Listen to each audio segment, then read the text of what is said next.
All right, Lindsay, thanks so much for doing this. My first question that I have for you is tell the audience about yourself and how you got started in the physical therapy realm. Of course. Um, my name is Lindsey McCloud, and I got started in physical therapy through kind of a roundabout way.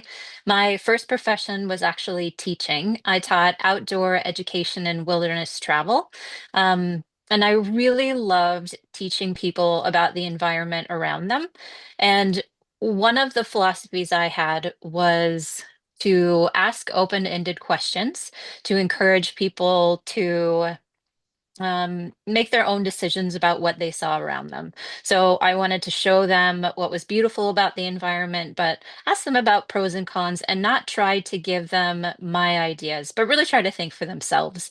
Um, when I was teaching marine biology, there were, because it was right after undergrad, most of us were in our early 20s, and a lot of people ended up getting back pain.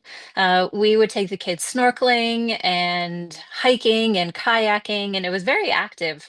And I realized that we weren't doing a very good job taking care of ourselves. So I started a morning yoga class. I was able to get some of our weight belts from these giant bricks to more sandbag type things to help them with their back, getting the kids to stretch with them. And I realized that I enjoyed working with the environment and kids, but I really wanted to work and teach people a little bit more about themselves.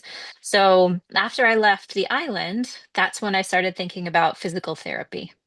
That was that's a pretty sort of interesting journey. Yeah. Yeah. My next question is, tell me a little bit about the work that you do as a physical therapist, because oftentimes physical therapists, they work on really complex issues, that have to do with all sorts of things, range of motion, all that kind of stuff. So how does that pertain to your particular practice? Yeah. I work in an outpatient orthopedic setting, a hospital-based system. And because of that, we do a lot of work with range of motion, strength testing, watching people do their activities, trying to find out what's important to them and watching them do those things. Um, those are the basic components. I also really enjoy using my hands with manual therapy, whether or not that is trying to loosen up fascia or get a joint to move a little bit better. Those are the things I really enjoy. In physical therapy, it's a really big world with lots of different things you can do. So I have some colleagues that do more of a neuro-based physical therapy. So they work a lot with adaptive equipment and wheelchair fittings. Um, so lots of different things that you can do in physical therapy. Mm-hmm. So what do the physical therapy sessions look like? Um, Yeah. Um, Every physical therapy session starts with an evaluation where we chat with them about what it is they're hoping to get out of physical therapy. And this conversation, I think, is one of the most important things about starting the journey with someone. It's important to understand what their goals are. Some people in physical therapy, it's something as simple as they really want to be able to carry their grandchild who's an infant and they have back pain doing it. Some people want to be able to run a marathon, and that's the most important thing to them. Some people just want to learn how to walk again after an injury. And so understanding what they need is essential. Then I do an evaluation. Um, and we talked a little bit about range of motion and strength testing, watching them functionally, what they're doing, and seeing how their body moves and seeing if there's anything I can do to help modify that so that they don't have pain. mm-hmm. This actually kind of reminds me because I recently had someone from Pushing Boundaries, and they do a lot of work with getting folks that have had traumatic brain injuries and other injuries, to sort of get them back on their feet and kind of walk again, I guess. So yeah. Yeah, Uh, absolutely. yeah. So my next question is, what have you learned from doing this kind of work as a physical therapist, from the patients that you've seen, and what do you hope to learn in the future in terms of something new or like a new skill? Yeah. Well, I never want to stop learning.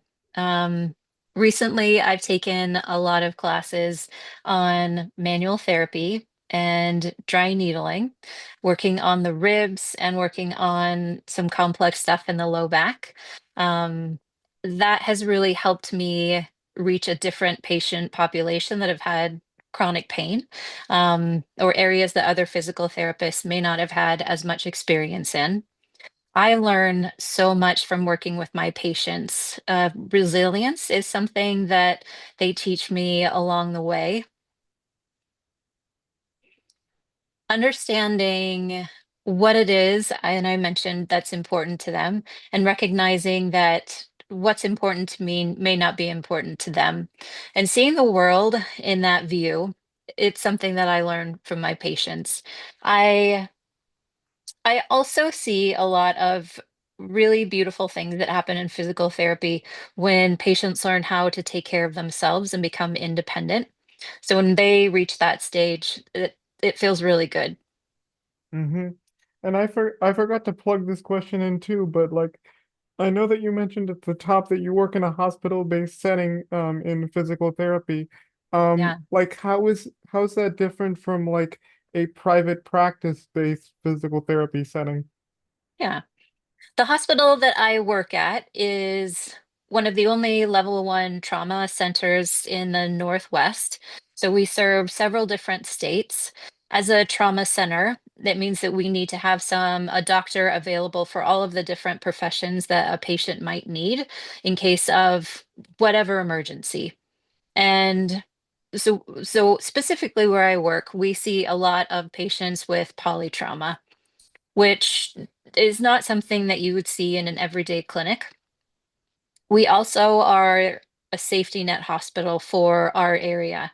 So, as a mission population, we work with patients that might have psychological impairments, struggling with homelessness, limited resources. They might not have insurance. They might not have speak English as a first language, or English may not be a first language.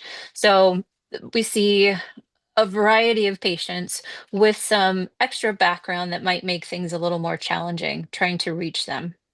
Mm-hmm. Lastly, to kind of wrap this up, what sorts of tips, um, advice would you give students entering the physical therapy profession? Yeah. Um, Physical therapy is one of the most satisfying professions. I think there has been some research on that, and physical therapy usually comes pretty high on the list. One of the challenges about physical therapy is that we don't make a lot of money. And so when you're thinking about what profession you want, I think it's important that you know that physical therapy is the right thing for you. So spending time volunteering, trying to ask as many questions of people as possible. Are you able to hear me okay? Yeah. Okay. Um, Trying to understand what it's all about, because when you're in it, it can be a really, really amazing track. You just want to make sure. Um, and there's so many different ways that you can practice physical therapy, many different settings. And so thinking about that ahead of time, and knowing that that may change on your journey of going through school. Mm-hmm. Yeah. All right.